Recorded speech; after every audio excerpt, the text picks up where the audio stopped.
பிள்ளைகள், எதிர்த்து பேசுகிற பிள்ளைகள் நம் சமூகத்திலே வளர்கிறார்கள்.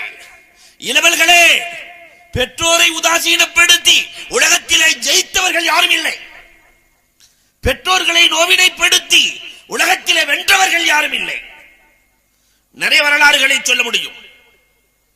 இந்த தாய் தகப்பனுக்கு நிகர் உலகத்தில் என்ன இருக்கு? வீட்டுக்குள்ள போகும்போது பார்த்தா, ஒரு ஆம்பளை வீட்டுக்குள்ள வரும்போது, ஒரு வீட்டுக்குள்ள வந்தவொடனே மனைவி சட்ட பைய பாப்பா, எவ்வளவு சம்பாரிச்சுட்டு வந்திருக்கிறாரு, யாருக்கும் கொடுத்துட்டு வந்துட்டாரா, அக்கா தங்கச்சிக்கு, அல்லது கரெக்டா வீட்டுக்கு கொண்டு வந்துட்டாரான்னு அந்த அம்மா பார்க்கும். ஆனால் உள்ளே நுழைந்தவுடன் இறைப்பையை பார்ப்பது தாய் மட்டும்தான். டேய் தம்பி, சாப்பிட்டிய? முதல்ல போய் சாப்பிட்டு வாப்பா, அதுக்கப்புறம் பேசலாம். வயிற்றிலே வைத்து பாதுகாத்த அந்த அன்னை இறைப்பையை பாதுகாப்பது, இறைப்பையை பார்ப்பது அந்த தாய் மட்டும் தானே. ஆனால் அந்த தாயை உதாசீனப்படுத்துகிற அவலம் இன்றைக்கு நிறைய நடந்து கொண்டிருக்கிறது. அன்புக்குரியவர்களை யோசிக்க வேண்டும். ராஜகுமாரன் கட்டளை எழுதுவார்.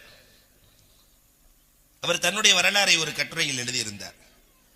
கல்யாணத்துக்கு முன்னாடி வாங்குற சம்பளம், கல்யாணத்துக்கு முன்னாடி வாங்குற சம்பளத்தை எல்லாம் கொண்டு போய் அம்மாட்ட தான் கொடுப்பாரு. முதல் மாசம் அம்மாட்ட, 2வது மாசம் அம்மாட்ட கொடுத்தோன்னு அம்மா சொன்னாங்க, ஏன்டா கொடுக்குற, உன்னை படிக்க வச்ச வாப்பாட்ட குடுறா.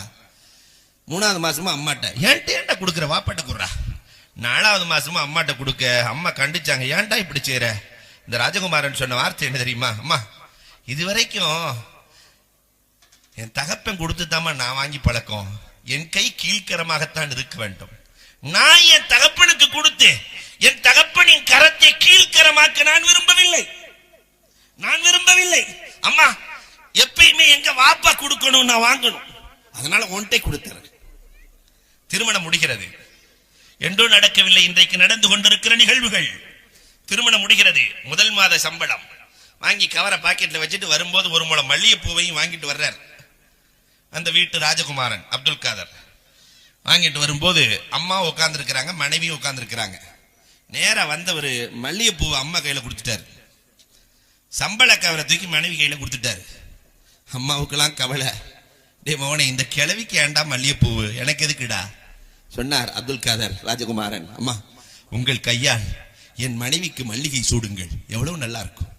மனைவிட்ட சொன்னாரு, இந்த கவரை அம்மா கையில கொடுத்துரு, அம்மாட்ட வாங்கி குடும்பத்துல செலவழிச்சா எவ்வளவு சந்தோஷம், எவ்வளவு ஆனந்தமாக இருக்கும். தாயின் கரத்திலே கொடுத்து வாங்கி வாங்கி செலவழித்தல், இதில் இருக்கிற பரக்கத் உலகத்தில் வேறு எதில் இருக்கும்? இளவல்களே, சம்பாதி